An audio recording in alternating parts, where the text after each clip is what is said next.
a rate cut, but a jumbo or supersized rate cut in September. Nick Timmeros is the Wall Street Journal's All Things Fed correspondent who understands the Fed's thinking better than just about anybody. And trader Tom Hayes has been scrutinizing which stocks maybe look like a buy in this sell-off. And Nick, I'll start with you. 3 days ago, Fed funds futures fully expected a September rate cut of about 25 basis points, right? But saw only a 10% odds of a larger 50 basis point easing. Look at Fed funds futures right now. One ugly jobs report, it skyrockets to near 70% for a 50 basis point cut. What do you think Chair Powell is mulling right now? And is the market way ahead of itself versus what the Fed is thinking? Well, Liz, is the market ahead of itself? I mean, probably not, but the market is sort of assuming that the current trends continue. The Fed doesn't really have to make up its mind for another 6 or 7 weeks, right? They don't meet for another 7 weeks. So I'm sure we'll hear from Fed officials, a lot over those 6 or 7 weeks, but they don't really have to make up their mind now about whether the first cut will be 25 or 50. That's obviously where the debate is going to be.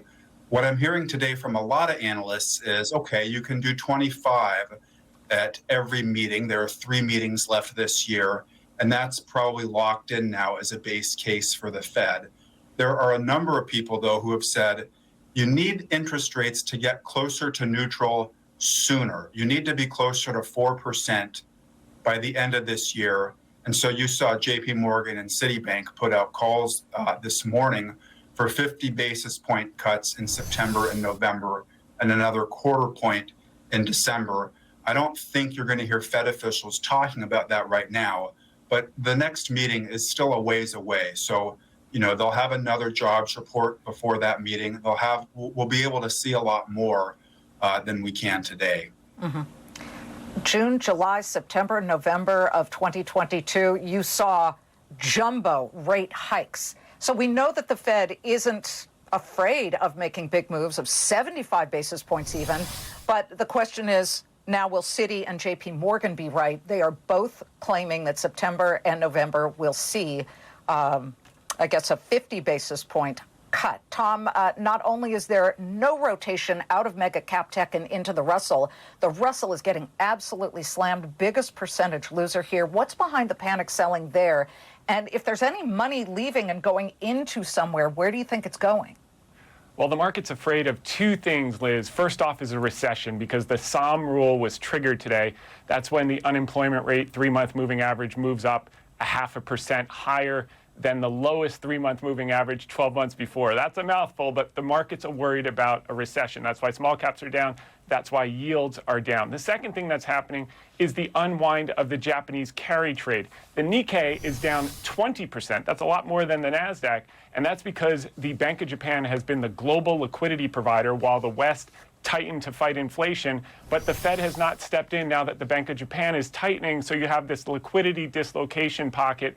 And guess what's happening? It's a big unwinding of the most crowded trades because liquidity is drying up. And the most crowded trade, as you know, was the Magnificent Seven. And the second most crowded trade was short the Japanese yen. So with yields lower, what we're looking at, Liz, is dividend payers. That's where the opportunity is right now. Yeah, opportunity in DoorDash, it's up 7%. We do have a little bits of green on the screen here. Nick, before we go here, as you're looking at this market action and specifically the panic that's in the VIX, I mean, that's just sort of a one-day situation, but it does measure some concern about the markets. Do you get the sense that the Fed is guided at all by these market machinations and spasms? One-day moves, Liz, no. But I think what I'm paying attention to here is if this is sustained, does it change sentiment? If you change sentiment, you change businesses' plans to invest. They slash investment budgets. They decide to fire workers. Labor demand is clearly weaker than it was some months ago. And so what I would worry about here is what if businesses have been holding on to workers because they worked so hard to hire them? You heard about all these shortages after the pandemic. And so they've been holding on to them. Right. And now like a beach ball under the surface of the water, if they just decide at some point to let people go, that beach ball, it jumps up.